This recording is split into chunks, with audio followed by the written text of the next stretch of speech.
Hi everyone. So today is 27th of September and let me give you an update on our public portfolio. Last week एक community post भी डाली थी जिसमें we talked about कि ऑटोबीज बेच दिया है पूरा and whatever money that was received after selling it we have invested at in two stocks which are mainly Trent and Indian hotels. उसके अलावा 3.5 लाख रुपये इन्वेस्ट करने हैं but I find the market quite expensive नहीं बोलूँगा but it is at a confusing stage and maybe because of macros as well. Macros भी हैं और अभी ग्रोथ क्लियर पाथ नहीं दिख रहा ग्रोथ का, तो इसलिए I found it better to invest in something liquid. तो जीरो द लिक्विड केस में इन्वेस्ट करे थे. I talk about it as well and as and when the right time will come will deploy it in equity. तो पहला जो एक change किया था वो किया था निफ्टी ऑटो बेचने का. तो there is lot of optimism around auto stocks and which is rightly so. GST cut होने के बाद there would be good amount of pent up demand, लोग नहीं खरीद रहे थे. And in the current month and even in the coming few months we can see good sales number by auto companies, but a good part of that optimism is it can be already in the price. मतलब we can never be sure. तो आप देखेंगे कि अप्रैल से ये सितंबर में तो लगभग पाँच महीने में the index has moved up by 30%. तो this movement of 30 to 35% that too in an index is quite a lot. तो अभी सोचा था अभी लास्ट वीक भी कि नहीं बेचेंगे. I think last week 1-2 week पहले सोचा भी था कि नहीं बेचते हैं because short term capital gain भी लगेगा. तो index at that point was रफली एट 25,000. तो फिर उस पॉइंट से भी अब जाके ये करीब करीब 7-8% और बढ़ गया. So what I feel is a lot of optimism is already in the price. It again, the stock valuation can remain at elevated levels for quite a lot of time. So we can't control that. What we can control is अभी लगता है कि ठीक ठाक बढ़ गया है तो there is a merit in selling it. If it dips down तो we can buy it again. और दूसरा चीज़ क्या है कि अभी जो टाइम आएगा ये सितंबर, अक्टूबर, नवंबर, इन 3-4 महीनों में सेल्स नंबर बहुत अच्छे होंगे बट वो अच्छे numbers will also form a very high base for future. तो उन नंबर्स के बाद जब क्वार्टरली हम कंपेयर करेंगे अगले साल तो इट माइट बी पॉसिबल कि इट इज़ नॉट डिटर्जेंट और groceries that you'll be purchasing every now and then. बहुत लोग उन्होंने अगर अभी खरीद लेंगे इस टाइम पे तो उसके बाद they are not going to purchase those vehicles for next 4-5 years. तो this is one thing that I will keep in mind and that was my reason to sell those stocks. तो वो बेच के what we purchase was Trent and Trent का भी कम quantity में लिए because the stock is in down trend.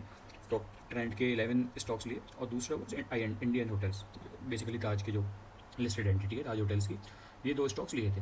तो if I have to talk about these two, Trent has corrected by a lot. It has fallen sharply from its recent highs. मतलब it also went up too soon, मतलब काफ़ी ज़्यादा बढ़ गया था in a short span of time. But that was also backed by जो भी इसका ग्रोथ पाथ था इसका, इनका ग्रोथ भी मतलब काफ़ी अच्छा था. They were growing at almost 40-50% CAGR पर.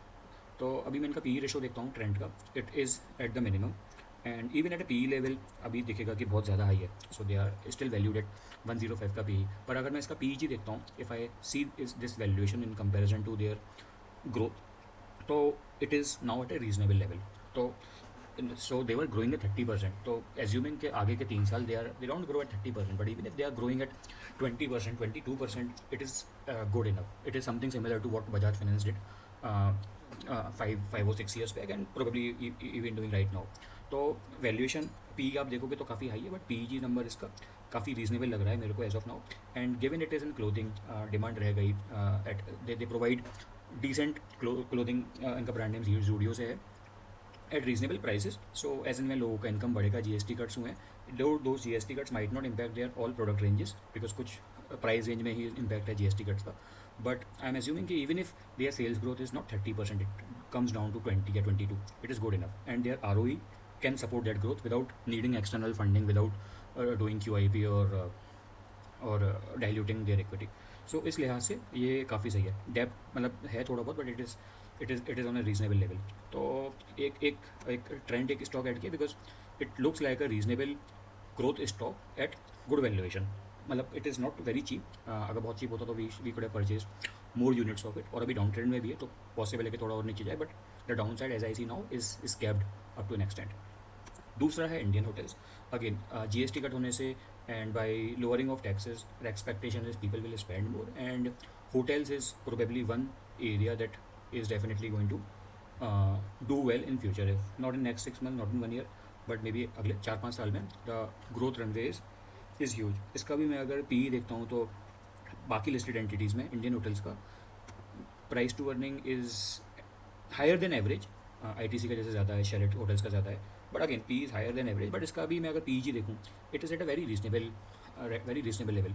इनका अगर आप सेल्स ग्रोथ देखेंगे तो 28%, operating margin, so all those metrics are good, ROC, ROA, everything is good. And again, hotels is probably a sticky business. If individuals as an entity they prefer Taj ke properties, then they'll go and stay there, because the level of service they provide, uh, या फिर जो locations होती हैं इनकी in various cities, they are probably unbeatable. So as and when hotel rates भी अब कम होंगे, again it GST rate का जो जीएसटी कट्स का जो एप्लीकेबिलिटी है, it is to a certain price point.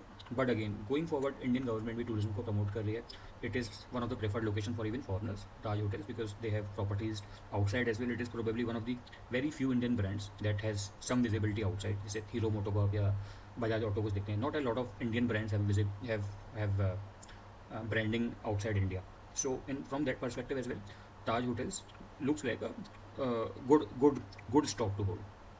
तो जो अभी ऑटोबीज बेच के फिर invested our money in these two growth stocks. पर अभी क्योंकि मार्केट थोड़ा सा टैरिफ्स की वजह से, थोड़ा सा मैक्रोस की वजह से अनसर्टेन है, तो we are not deploying everything in one single stock. इसलिए हमारी होल्डिंग भी 10 की जगह 11 हो गया. But with time we will correct it too, will reduce it from 11 to 10 आगे जाके.